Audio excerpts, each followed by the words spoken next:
जय हिंद मेरे प्यारे सभी विद्यार्थियों को। देखिए एसएससी एमटीएस का फॉर्म भरना स्टार्ट हो चुका है और इसमें बच्चों के बहुत सारे डाउट भी हैं और फॉर्म भरने से पहले कुछ चीज़ें आपको जानना बहुत ज़रूरी है। यदि आपने इन चीज़ों को जाने बिना आपने एसएससी एमटीएस का फॉर्म भर दिया तो आप बहुत बड़ी गलती करेंगे और वो ऐसी चीज़ें हैं जिनको आप बाद में चेंज भी नहीं कर सकते हैं, यानी करेक्शन का जो फॉर्म आएगा उसमें भी आप उन चीजों को चेंज नहीं कर पाएंगे। तो आइए एक एक करके मैं आपको सारी चीजें बताता हूं कि कौन सी चीजों को कैसे भरना है, फॉर्म में कौन सी चीजों को भरते टाइम सबसे ज्यादा ध्यान रखना है और एक एक करके सारी चीजें पूरी आपको एसएससी एमटीएस की मैं डिटेल देता हूं। सबसे ज्यादा एक डाउट ये है कि उसमें जो पेपर आपका 13 लैंग्वेजों में होना है तो कौन सी सबसे पहली लैंग्वेज सिलेक्ट करें, कौन सी दूसरी लैंग्वेज सिलेक्ट करें।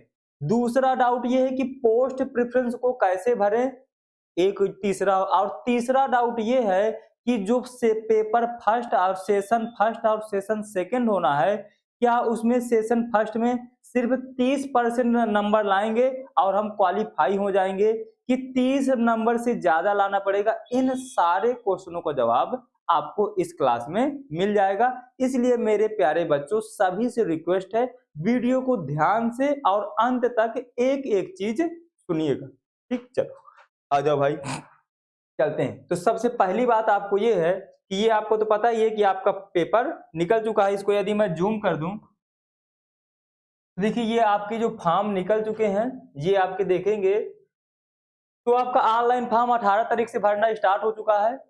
इसके बाद आपका जो पेपर का शेड्यूल किया गया है वो आपका अप्रैल में शेड्यूल किया गया है। ये अभी टेंटेटिव डेट है, फिक्स नहीं है। ये पेपर मई और जून में भी जा सकता है, लेकिन ज्यादा से ज्यादा ये मतलब लास्ट अप्रैल या तो मई के स्टार्टिंग मतलब 10 या 15 मई तक स्टार्ट हो जाएगा। ठीक है, तो एक चीज ये हो गई। दूसरी भी चाहे चीज आगे चलते हैं। इसमें से जो वैकेंसियां हैं आपकी, इसमें से जो आपकी वैकेंसियां हैं वो लगभग 11,000 प्लस हैं। वैकेंसियां आपकी कितनी है? 11,000 प्लस आपकी ये वैकेंसियां हैं। 11,000 प्लस वैकेंसियां हैं और इन 11,000 प्लस वैकेंसियों में आपको अभी ये फिक्स वैकेंसी नहीं है कि ये 11,000 ही रहेंगी वैकेंसियां। अभी ये वैकेंसियां और भी बढ़ सकती हैं, यानी लगभग 15 से 20,000 वैकेंसियां होने की उम्मीद है। ठीक है, ये हो गया। इसके बाद आगे आपको समझाते हैं। देखिए यहाँ पर एक सबसे बड़ा डाउट ये भी है एज लिमिट के लेकर के। यहाँ पर लिखी है 18 से 25 साल।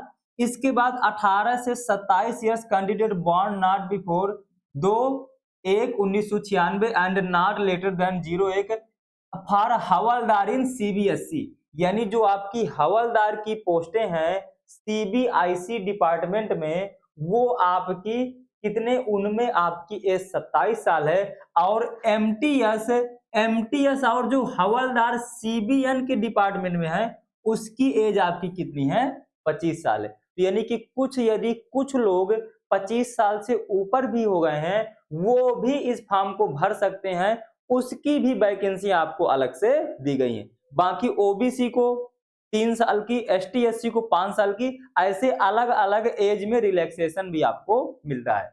आगे चलते हैं भाई। चलिए अब देखिए सबसे ज्यादा जो मतलब एक चीज ये है कि इसको हाई स्कूल पास बच्चे, मतलब जो जिसने भी हाई स्कूल पास कर लिया है वो सभी लोग इस फॉर्म को भर सकते हैं, यानी कि ये 10th लेवल का एग्जाम है। सिर्फ कहने को है 10th लेवल का, बाकी ऐसा कुछ इसमें है नहीं। अब एक चीज यहाँ पर देखो, सबसे मस्ट इंपॉर्टेंट जो चीज है इस चीज को सभी लोग समझो। देखो कह रहा है computer based examination will be conduct in 2 session. 2 session में आपको एग्जाम होना, ये तो पहले पता है, सेशन 1 सेशन 2।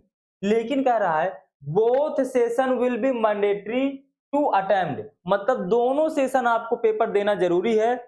ऐसा नहीं होगा कि आपने पहला पेपर नहीं दिया और आपको दूसरा पेपर देने को मिलेगा, ऐसा नहीं होगा।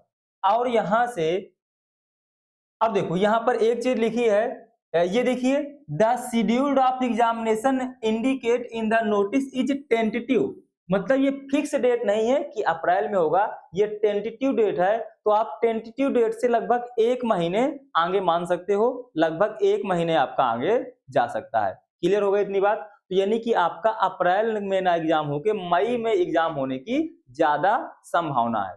क्लियर। आ जाओ और एक दो बातें आपको जो इंपॉर्टेंट बातें हैं, अब यहां से इस इंपॉर्टेंट बात पे चलते हैं।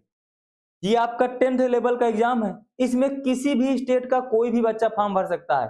तो भाई इसमें सबसे ज्यादा मेजर रोल आता है लैंग्वेज का।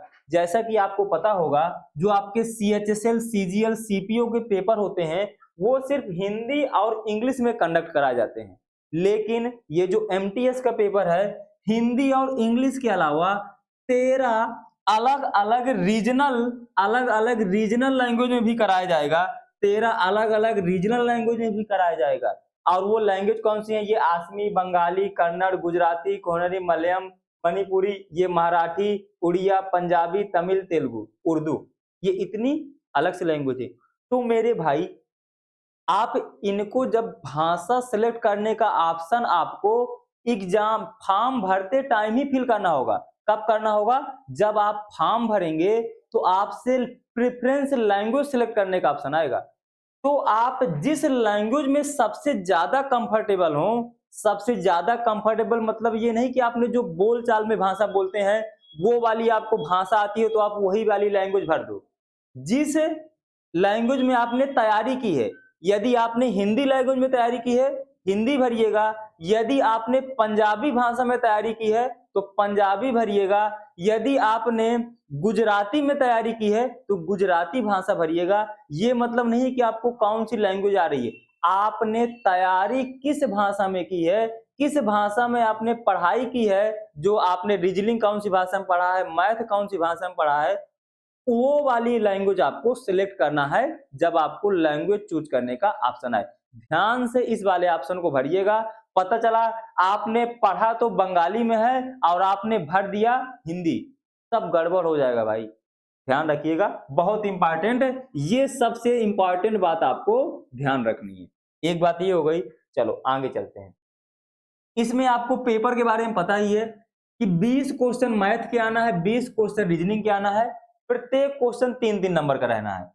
और दूसरे सेशन में 25 क्वेश्चन इंग्लिश के आना है, 25 क्वेश्चन जीके जीएस के आना है, ये प्रत्येक क्वेश्चन 3 नंबर का रहेगा। सबसे खास बात यह है इसमें कोई भी निगेटिव मार्किंग नहीं है। पहले सेशन में कोई भी निगेटिव मार्किंग नहीं है और ये सेकेंड सेशन में 1/3 की मार्किंग है, यानी एक क्वेश्चन यदि आप गलत करोगे तो आपका 1 नंबर कट जाएगा। एक क्वेश्चन गलत करने पर 1 नंबर आपका कट जाएगा। ये बात हो गई। इसके बाद आगे चलते हैं तो देखो यही चीज यहाँ पर लिखी है जो मैंने आपको समझा दिया।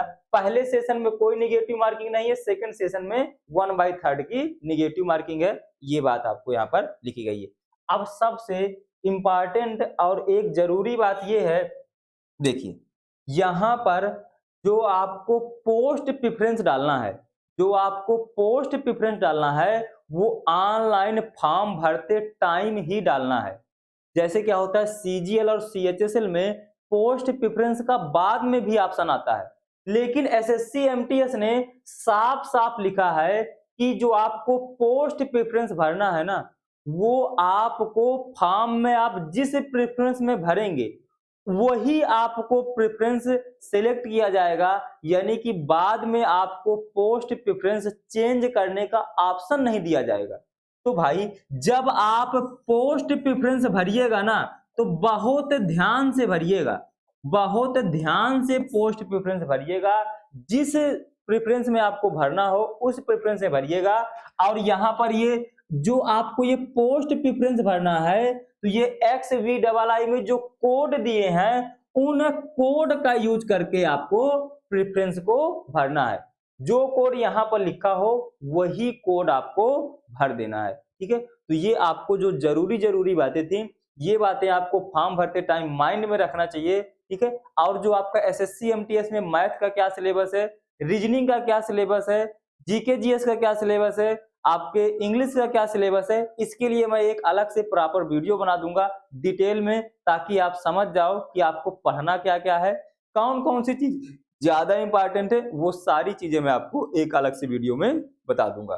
कल जैसे कि मैंने आपको एक वीडियो डाला था इसी चैनल पर, उसकी लिंक आपको वीडियो के लास्ट में मिल जाएगी, जिसमें मैंने बताया था कि जो आपका जो क्वालिफाइंग है फर्स्ट सेशन, उसमें हमें 30% नंबरों से ज्यादा लाना पड़ेगा। क्यों लाना पड़ेगा वो मैंने सारी चीजें आपको बता दी थी। ठीक है, तो यदि वीडियो पसंद आया हो तो वीडियो को लाइक करिएगा, अपने यार दोस्त और चाहने वालों के साथ शेयर करिएगा। यदि आपको लगा हो कि मैंने आपको सच में सही जानकारी दी है, आपके ये काम में आएगी जब आप फॉर्म भरेंगे।